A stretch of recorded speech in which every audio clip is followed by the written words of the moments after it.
Mackenzie, welcome back. Obviously, quite the year for you last year. 3-0, a couple of finishes, great fights. I mean, does it feel like just kind of everything's clicking for you right now? Yeah, I definitely think I am at the right structure in my life. I have the right support that I need. Since my pregnancy, I think a big thing I was saying was that I kind of lost a lot of muscle and that I wanted to eventually gain that muscle. So this was the first camp that I felt like, okay, my boxing, my striking, I'm getting to a good level, my grappling staying sharp. Now I'm ready to add one more responsibility to my camp. And this camp, I brought in my coach from Brazil, Rogério Camus, to do my strength training. So it's good to see that as the fights, you're going up the ranks, you're getting more fights, you're able to bring in more responsibilities, and you're just feeling good, like in your camp and everything, to be able to add more things, So I'm really starting to be, I think, champ material. Nice. Let's say, because it felt like for a while you're kind of figuring out which camp made sense and where you fit in. So now does it feel like the structure is set and you're kind of where you're going to be? Yeah, for sure. Ruka is like with Coach Perillo. Will be almost a year, I think, in September, So kind of almost 1 year that I'm officially with him. It's like a private gym, So I think I'm a fighter that kind of does good at private gym,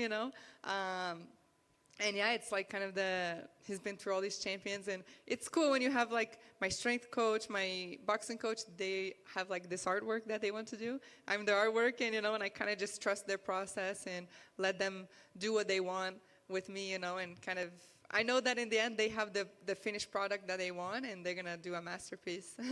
So it's interesting for you to say, like, I feel like I'm championship material now. I mean, you always had such high expectations, right? People around you were saying, hey, she had it. Did you maybe not necessarily believe it in the beginning?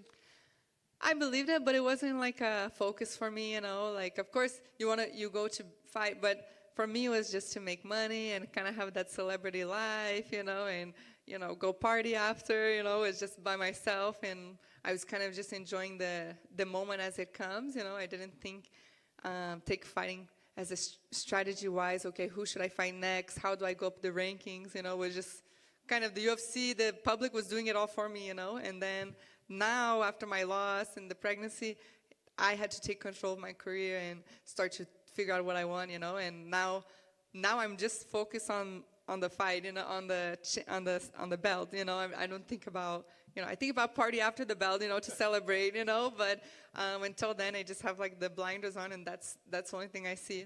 That's awesome. Talk about this matchup. I mean, when it was announced, it kind of surprised us, right? I think just because we didn't know when she was going to compete again. So when they came to the name, were you surprised, or were you anticipating this at all? Yeah, for sure I was surprised, because I was looking for someone in the top 10, Even before I fought Virna, I was asking for someone, higher ranked than me. So, but it was hard because, the pandemic, the visas and injuries and things like that, it was not a lot of options. And we were looking at the list of top 10, and Nina was someone who was there, but we said, man, like she's at a good ranking, but we don't know if she's going to come back fighting, We didn't really know what to think about Nina, She had a good number next to her, but we said, like, man, I don't know, Claudio Gadelha, Carlos Esparza, who could we fight, And then Mick came back and he said, Nina. I said, what? So I was really, really happy for the opportunity to be like moms, I said, like, okay, this is going to be really good. And then, of course, with her ranking, it was like, okay, this is a good opportunity, and I'm so happy to finally get, someone ranked. I didn't move at all after my last fight, so this is the time that I really want to show, like, with a big difference, 11 to number 5, it's a pretty good jump. So we'll see where I go after this fight. Hopefully I get the win good, and I can really prove myself to be a champ, like, contender. So in scouting her, what do you expect? Because she hasn't fought in a long time, so it's been a long layoff. And it's funny because you talk about how being a mom like kind of changed you and really kind of put things into focus. Are you kind of expecting her to be different than the last time we saw her, maybe even improved, even though she's been away? Yeah, I can't underestimate Nina at all. I think that, if there's anyone to come and really improve in all the aspects, it's someone like her. I know for sure Amanda, she just had a camp too. So for sure they have a good support system, and, they live fighting, So no way to not get, evolve in some things. But, I'm kind of like 14 months, I don't know, maybe 14 or 15 months ahead of her in this whole process, Like, it's not, I didn't go through this like 5 years ago, I kind of my daughter's going to be 2 still, so I'm kind of just a little bit ahead of her, and I kind of know a little bit what she's going through. And really, it's just you're trying to catch up, you're trying to catch up to where you left off at. And yeah, I think it's a good time to fight Nina. I can't, I know she did 100%. She gave her 100% in this camp to the best of her ability, but I don't think she realizes how much of a better fighter she'll be maybe in 10 months from now, in 15 months. And that's where I feel I'm at now, So, yeah, she's dangerous, she's strategic-wise, she's good. She's good all the way to the 3 rounds,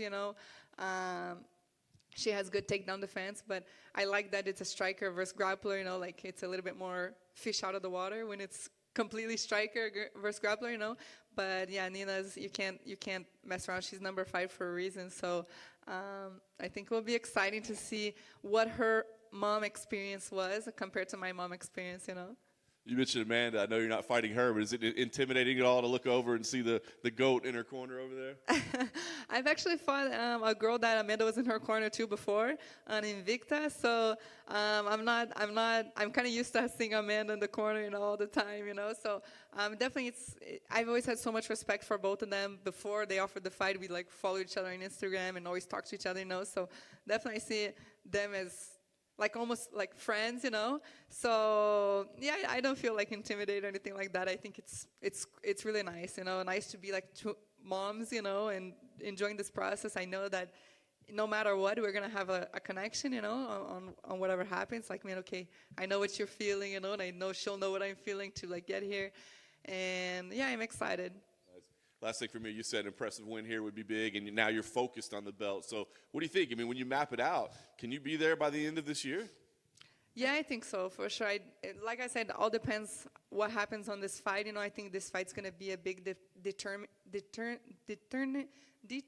factor in my career, So hopefully winning, and winning good will really set me up for, what could come next. They have Rose, Carlos Parza, Yan Shanman, and Zhang Weili. They're all fighting in the next 2 weeks, So a lot of things are going to happen in the top 5. I would like to have maybe 1 or 2 more fights. Really, my coaches, they decide, when they think I'm ready. I think jiu-jitsu-wise, I can beat any of them, the champ all the way to the newbies in the UFC. And I think the ground game, I can win, but we want to be champ, and champ is you need to be good in everything and prepared for anything and be able to mix and melt everything together. So I think if I can get my anxiousness on the fights to calm down a little bit, I think a lot of people notice that if I hit a good punch, I kind of go forward, and then the person's recovering, and breathing, and then I lose the good opportunity. So I'm just kind of trying to be more professional the whole way through the fight, instead of okay, some pro, moments, and then bar brawl moments, and then pro moments, and then back to a brawl moments, and be champ material. So I think maybe 1 or 2 more fights, hopefully. My coaches will feel okay. You can fight no matter who will be the champ by then. It could change. It could be Zhang Weili. I still, who knows? But just to be prepared for whoever. I think by the end of the year, it could be if I don't break my nose again or something, I can get some more fights in this year. Is there any preference who you'd like to fight for the title? I mean, no preference. I think any of them would be a great fight. I think definitely the 2 Chinese, girls, Zhang Weili and Yang Shannan, they both have a very good record, 20-0 or very, very high records. So I think record-wise, I would like to break their records. You know what I mean? They would be a good fights. But any of them, Joanna, I don't know if she'll still be competing. Rose, I know she has good grappling too, Rose, a lot of flying arm bars and triangles and things like that. Even Carlos Parza, who is the next champ, and if she gets to the champ again, it would be really kind of cool to fight her. So any of the girls, I don't know who will be the champ, but I'm prepared for any of them. You mentioned adding strength training to your camp. Have you seen the benefits of it, or are you finding it's a bit tough on the body and you think next camp you'll try and rearrange it? How's that been?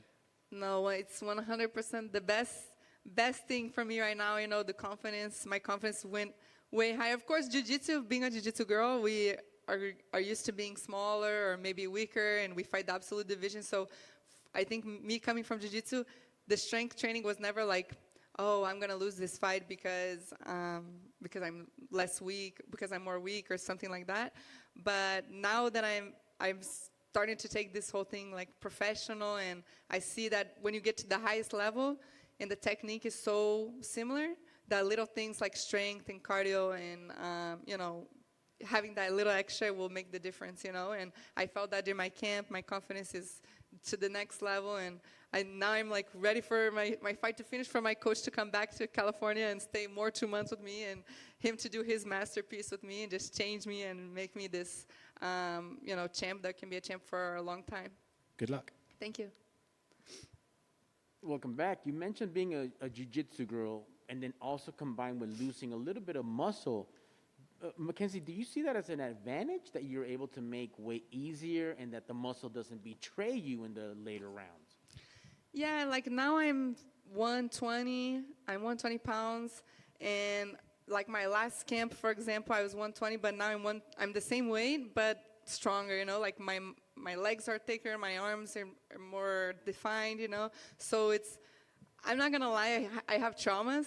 I have a lot of traumas, weight cutting wise. From not making weight, from being stuck in the sauna and everything stopped working. You cramp up your whole body. So for me, it's a little like process I'm going through, and I think that's part of this whole being champ prepared. Is trusting the process. And I'm thinking like, man, I'm the same way, but I have more muscle. And they say like, no, the muscle loses more water easier, and it's gonna be easy the same way. So it's scary, you don't want to go through the same experience before, and I definitely will never let that happen again. But I think it's helping. I think it's helping me mentally wise, break any traumas that I have, and just have that edge when it gets down to it. You see Zhang Weili, she's so fit. Her cardio, her body, her physique. It's like really champ material, and that's what we need. Everyone like sees my fights, they say, man, she's so good, but man, her legs she lost a lot of muscle, after the pregnancy and all these things,